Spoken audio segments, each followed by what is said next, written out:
people. Yeah, quickly I want to talk about something that I feel very important to discuss with us.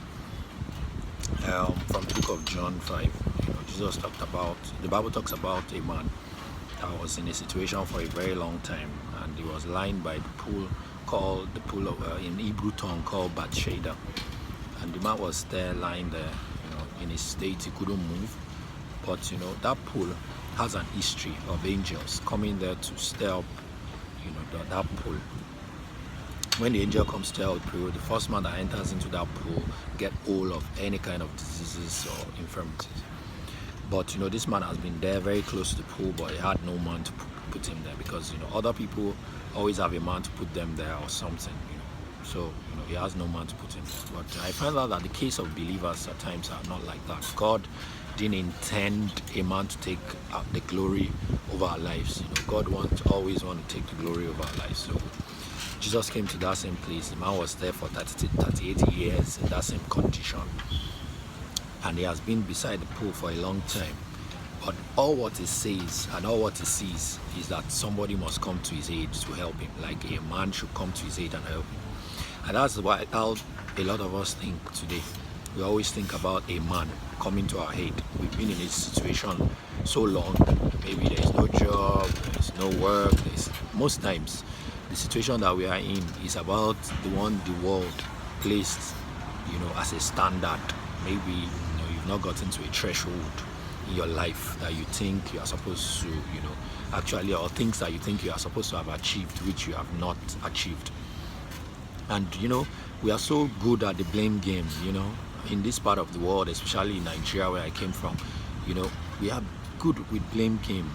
People feel somebody should be the one responsible for my progress.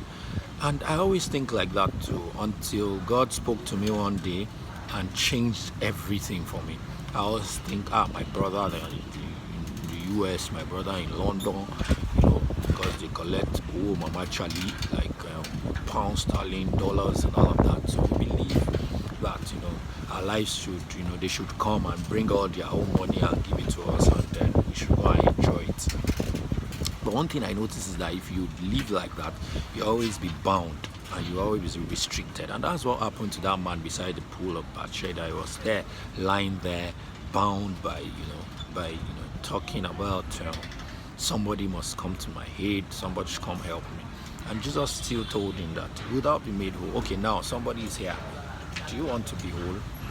But also there was a lesson in that same scripture, that apart from the fact that he wanted somebody to help him, he tied his situation to just entering into that pool, and some of us tie our situation to just if I can just bash this job.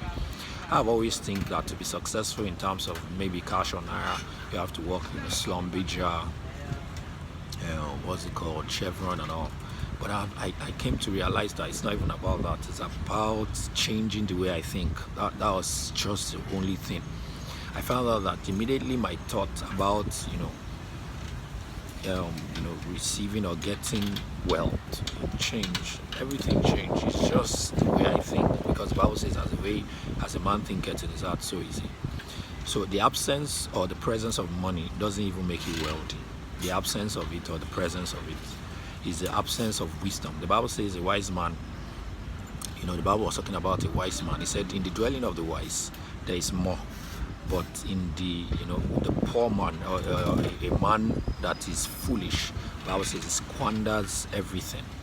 It means that it takes wisdom to have much oil in your dwelling. The Bible talks about also the 5 virgins, and then the 5 virgins that had oil, and the foolish one that doesn't have oil. So the truth is that what makes you to keep oil, or what makes you even to keep your anointing, it's also the fact that you are able to come to the place of understanding. But okay, let me go back to where I was speaking from. That man was in front of Jesus, and Jesus was like, okay, without being made whole, and he still start to complain. The situation of this country is not good. Buhari is a bad guy. Jonathan was one that caused the problem for us in time past, and these people are causing many problems again in this time. One thing I've come to observe is that even when you travel across board, you find out that I remember when I traveled to Europe, people in Europe also complain about their government. The government is bad. This guy is not doing us well. It's blah blah blah. Are you serious? But Nigerian guys want to go to London. They want to get to Britain. They want to travel abroad. They believe that that money is the coolest thing. But people are complaining there too. So it means that this thing is it doesn't respect white, or it's just a matter of the way we think. Okay, so let me go back to that other one. So the man was telling Jesus, no man is here to help me. No man, no one of my brother ever think about me. Anytime I'm in trouble, they don't help me. They don't come to my aid.